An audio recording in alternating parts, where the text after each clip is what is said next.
You're watching KRQE News 13. Holy Day. Today is Ash Wednesday, which marks the beginning of Lent for Catholics. We are sitting down with historian Raffi Andonian, taking a look at the traditions and practices that are associated with Ash Wednesday, including its unique history right here in New Mexico. Holy Day of Prayer. Today is Ash Wednesday, which marks the beginning of Lent.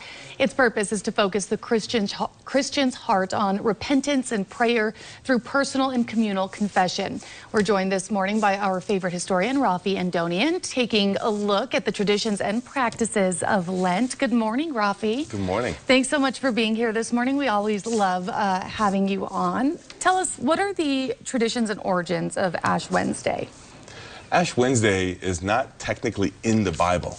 So, Christianity is about 2,000 years old, but Ash Wednesday comes around about 1,000 years ago. There's some kind of debate about exactly when, but about halfway through, let's say, of Christianity's lifespan so far. And what's really interesting there is here in the United States, it actually takes off much more recently. It's actually in recent decades, maybe the last 50, 60 years, and especially in the 1970s.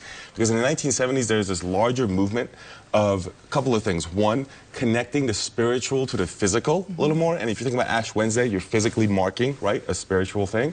And number two, a reconnection to discarded old traditions. Think about, for example, not just Ash Wednesday and that tradition, but also here in New Mexico, the revitalization of acequia culture, for example, begins in the 1970s and 1980s after they feel like it's vanishing. A lot of historic preservation movements come along, and that translates in religion as well to develop into what we see today. So it shows you that these things can happen over time. They're not always necessarily frozen in time for 2,000 years. Sure.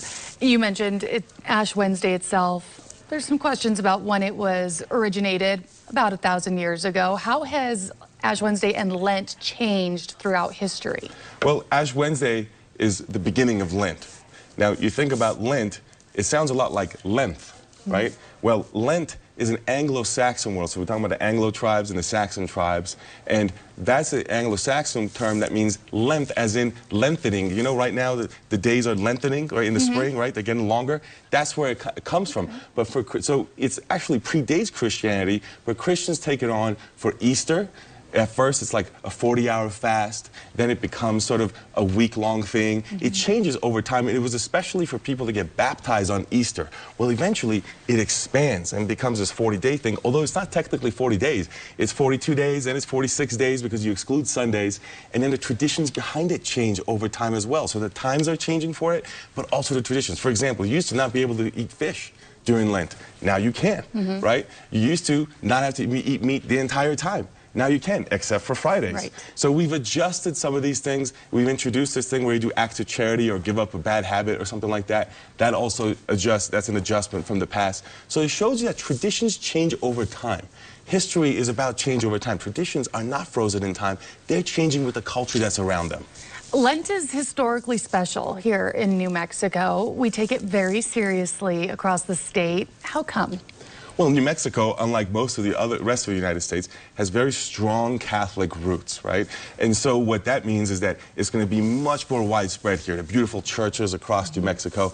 But also, what's really fascinating, you have a kind of a subculture that pops up here, in part because of this, called the Penitentes, or the Brotherhood, or Los Hermanos. There's different terminology for them. They started in the 19th century when there's a shortage of missionaries and priests, so they kind of fill in the gap. They go into these moradas, as we know, and what's really fascinating about them is they create their own kind of world. Charity work, doing some of this, Christian traditions, but also they go pretty far. At some point, they actually do a reenactment of the crucifixion of Christ. So it gets pretty intense at a certain point. However, what happens in the 20th century, despite some efforts along the way to kind of maybe push them out, they go underground, they were seen as Americanized Christianity, that wasn't good.